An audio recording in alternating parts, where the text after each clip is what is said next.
What is up, YouTube? Welcome back to the channel. Today we are coming at you with a great Bush League episode, and we're starting off with our defending champs, the Buffalo Bills, seeing if they can repeat as champs here in week 1. Not starting off too hot here in week 1 against New Orleans Saints, as Josh Allen threw 4 picks. The defense making plays there, as you could see. Tremaine Edmonds flying all over the field. He had a great day, but this Tampa Bay offense was just too much to overcome. He forces the fumble there, but it wouldn't be enough as Buffalo loses back-to-back games, starting the year 0-2. Here now in week 3, we got Josh Allen under center. He would finish the day with over 300 yards passing and 4 touchdowns, including this deep bomb that would be hauled in. What an amazing play. Going on to week 4, they win that game. They're 1-2 on the season, playing Cleveland now. The young receivers going off. Metcalf with 179 and 2 touchdowns. Henry Ruggs 126 and a touchdown. But as you can see, the defense making plays there.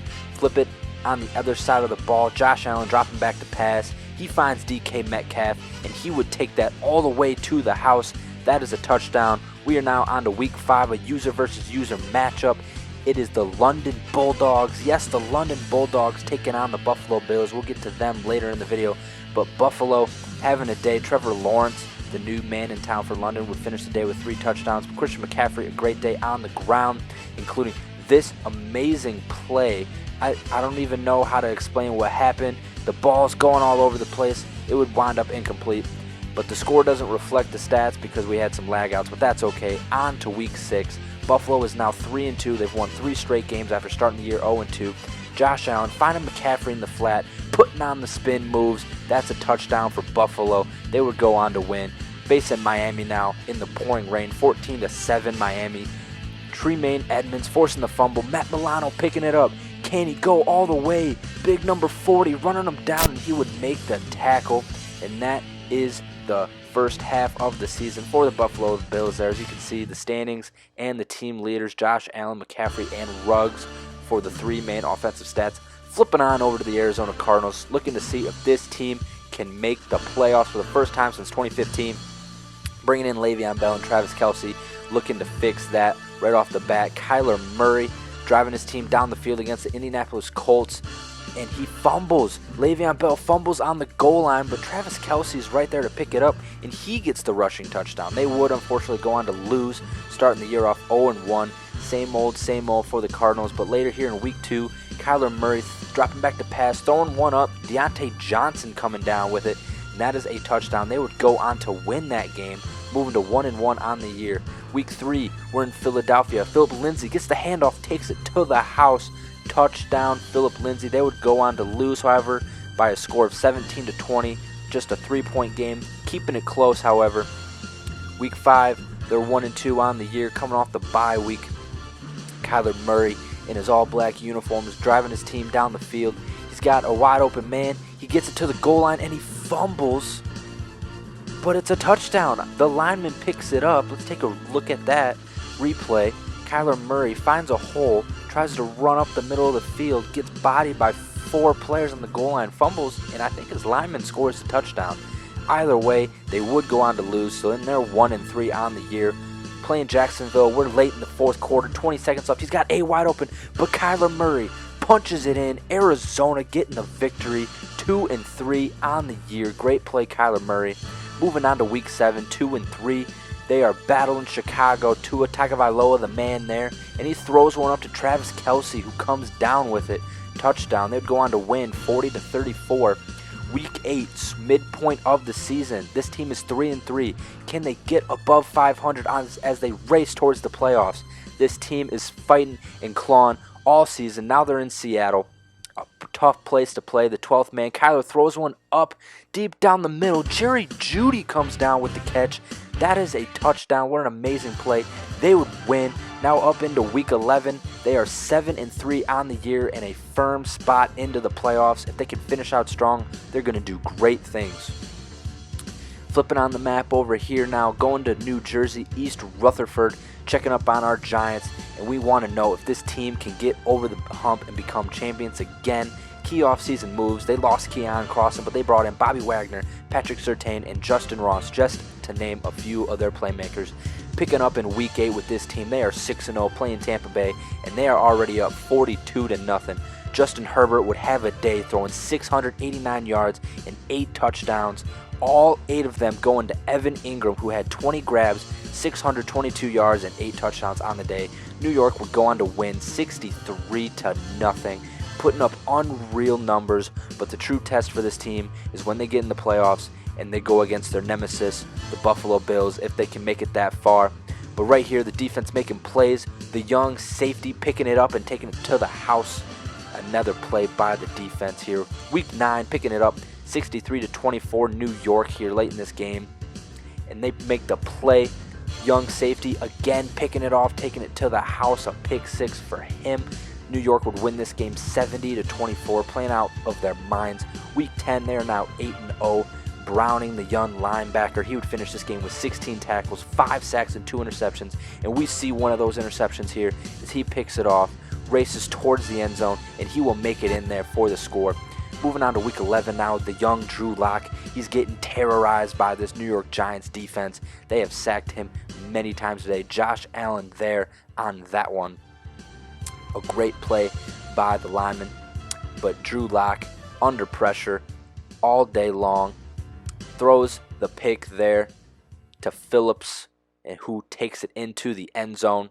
Tough play there for Drew Lock. Just hard to win there in that situation. Moving on here later in the game, it's 28-3. Boom! Drew Lock gets smoked by Phillips, who gets back up, picks up his own forced fumble, and takes it to the house. An amazing play by Jacob Phillips there. And that is the first half of the season for the Giants. They are 10-0 at the top of their division, putting up unreal numbers, over 5,000 yards for their QB Justin Herbert. And we move on to the Falcons. Rumors are swirling of Aaron Murray selling the team as fans remember the glory days throwing touchdowns to Hooper. And Darius Slayton making plays out here for this Atlanta offense. Darius Slayton dancing on his defensive foes. The fans are missing the glory days. Darius Slayton here again, ripping through the defense, getting the touchdown. So what is on the horizon for this team? What do these rumors mean? And there is breaking news. Aaron Murray, the owner, has called the press conference, and he has announced that he has bought the Indianapolis Colts, and he has taken his star players with him. That's Justin Fields, Darius Slayton, Takk McKinley, Isaiah Simmons, and Javon Wims. The 4 and 5 of those players are going with their owner to Indianapolis, and they're going to go turn the city around, getting the Colts back to the postseason where they need to be. They take over this team that is 3-3. Darius Leonard there forcing the fumble. This team is 3-3 going into Week 7. They win their first game, going up to 4-3, playing Jacksonville in Jacksonville. They blocked the opening punt of the game, and they would take that in for the score. An amazing play by the defense there. Indianapolis celebrating. They got a new beginning because they got a young QB by the name of Justin Fields, formerly out of Georgia, then transferred to Ohio State, had an amazing 2 seasons there, and he finds his new number 1 guy, Darius Slayton. That's a touchdown. They would go on to win this game 63-27, absolutely pouncing New England. New England has taken a beating from many teams this year. But later on now, it's Week 11. Score is 7-7. Grinding here against Seattle. Justin Fields heading up this Indianapolis offense. He's rolling out to the right. He sees his man Eric Ebron in the back of the end zone, who comes down with it. That is a touchdown for the big, speedy tight end. And after that, the first half of the Colts is wrapped up there. 7-3, 4-0 since Aaron Murray has taken over. Fields, Marlon Mack, and Darius Slayton, your leading contenders there. Moving over to Los Angeles, and then moving over to London, because as you know, our Los Angeles Chargers have moved. The team has moved to London, where they became the London Bulldogs, and the team added Trevor Lawrence along the way. The new star QB is now a London Bulldog. They lost Tua Tagovailoa, J.K. Dobbins, but they brought in playmakers. Mecole Hardman, Nick Chubb, Alvin Kamara, to name a few. This team is on another level, ready to bring London their first taste of football and hopefully winning football here in Week 1 as they are playing away back in the States against Denver. The score is 7-7. Trevor Lawrence dropping back to pass, finding his big target in the back of the end zone. That's Mike Williams bringing in the touchdown. He's still in producing for this former Chargers team. Later here, Philadelphia get the user pick. Jamal Adams He would take that all the way to the house. Touchdown London Bulldogs. They would go on to beat Philadelphia by a large margin. Heading over here to week 3, the team is 2-0, and they are playing Denver again for the second time in the first 3 weeks of the season. But it would not matter for them because they would go on to win this game 60-17. Trevor Lawrence here, finding his man Mike Williams once again, punching it into the end zone. He could not be stopped. Later here, week 4, 3-0, playing the Oakland Raiders. Bud Dupree would finish this game with a handful of sacks, but Alvin Kamara, 131 on the ground, 2 touchdowns. He played absolutely amazing here. Once again, though, finding Mike Williams, punching that into the end zone once again. He would be unstoppable for this London team early in the season. Here now against Kansas City, they are 5-0 on the year. They are playing outstanding football, playing in front of their home crowd here against the Kansas City Chiefs. Trevor Lawrence dropping back to pass, hitting that corner route once again. He loves that route. He's been hitting that great all year. Week 7 now, the team is 6-0, firing on all cylinders here, playing the Washington Redskins. Trevor Lawrence dropping back to pass in shotgun formation, dropping way deep, but he finds his man, and it's another touchdown. No worries there. Later here, playing the Oakland Raiders, again, another divisional foe. The team is 7-0, but they hand it off to Nick Chubb. He finds a lane, and he is gone, taking that all the way to the end zone. He ended up the day with 183 and 2 touchdowns on the year. Amazing run by Nick Chubb. And that would conclude the first half of this team. They are 8-1 at week 11, leading their division. Trevor Lawrence, Nick Chubb, Jamar Chase, great seasons for them. But that is the end of this video. We're just going to get an update on the NFL records here. Keep in mind that 2021, we're only in week 12, so all these dudes are balling out right now. But go ahead, drop a like on the video. This video was a lot of work, and it would greatly appreciate it. Subscribe for more YouTube content, and I hope you all have a great rest of your day.